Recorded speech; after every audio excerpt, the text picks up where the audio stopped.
Nice to be here. I'm from England, so I'd like to start by just apologising for everything, ladies and gentlemen. I'm aware as you travel around the world doing this job, you're far from England, we've probably done some horrific stuff at some point, so I apologise profusely for my horrifically awful nation and everything it's done and everything it will ever do in the future.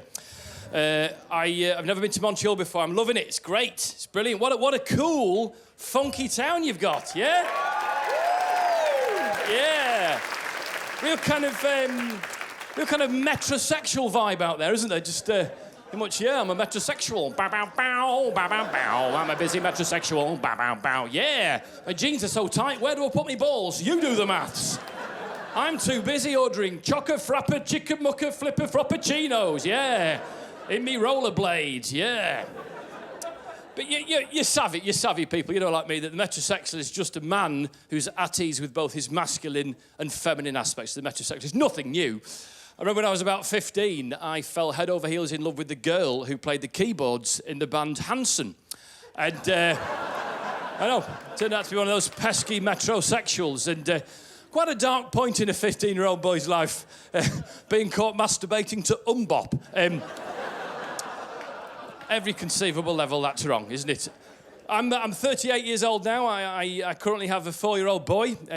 I'll rephrase that, because that really sounds like I've stolen someone else's child. It's mine. Me and my wife grew from a special pip that came out at the end of my ding-dong in the standard fashion. If I look tired, I am completely exhausted at the moment, because 2 months ago, my wife gave birth to our second baby, ladies and gentlemen, our second baby. It's not mine, that one, but...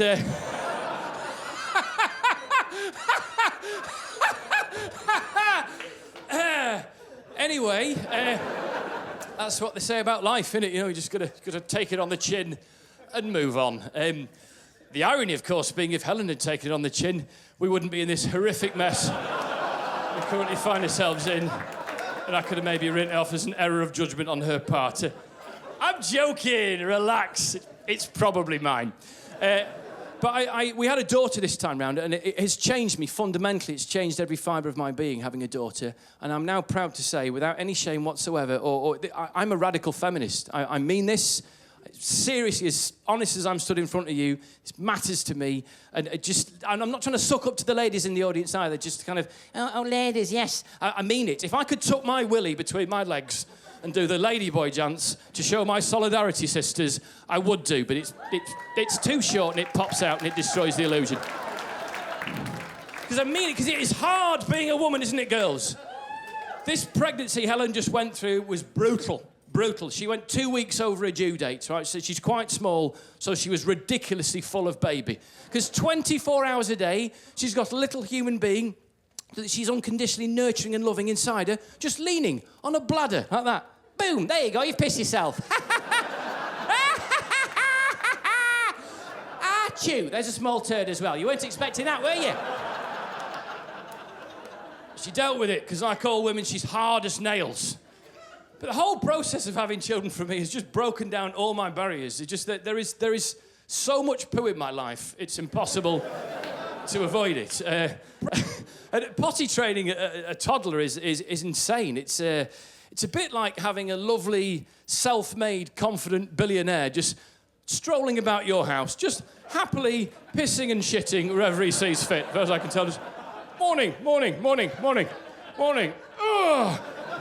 Pick that up, it's not my job. I came down for breakfast one morning and he dressed himself. Now, I love it when toddlers dress themselves, because by thunder, they can pick an outfit off a rack. So I'm wearing a colander, 2 buckets, and a piece of broccoli. I'm David Bowie.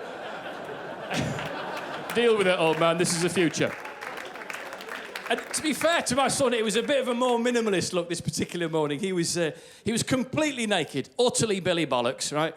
Except for a tiny pair of shoes and socks on the wrong feet. Now, that is a confident look on any human being. That's all I need for the day, shoes and socks. Check me out, yeah? I've got purchase and grip on the floor. I can move, I can accelerate, I can turn.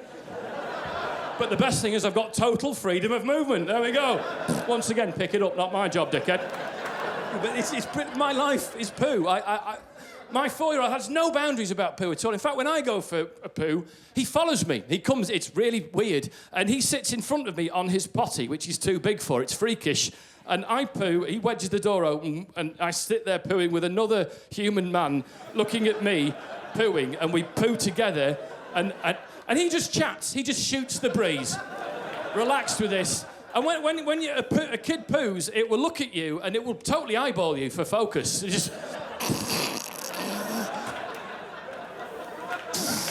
like he's turning himself purple, like when he used to try and faint at school. And he'll just chat through this like that. Do you like dinosaurs, Daddy? What's your favourite dinosaur? I like the Stegosaurus. And we poo together, and this is my life. And sometimes, if he's having a difficult poo, he'll look to me for reassurance, because like I'm some kind of Mr. Miyagi figure. But then again, as a middle-aged man, I've pooed things that would make a 4-year-old blush, let's be honest. How, when or why did I ever eat the small padlock off my suitcase? What happened there? He'd look at me and go, oh, it's a hurty poo, Daddy. And just before I flew out, we were having a tandem poo together. It's horrible. He looked at me and he went, as a diplodocus, can you hold my hands, please, Daddy? I know! Like he needed a wingman to get him through it, like we're Maverick and Goose in Top Gun, just sitting there, highway to the danger zone. Listen, I'm out of time. You've been lovely. Enjoy the rest of the show. I've been Rob Rouse. Thanks for having me. Lots of love. Good night. Thank you. Cheers. Thank you, Montreal.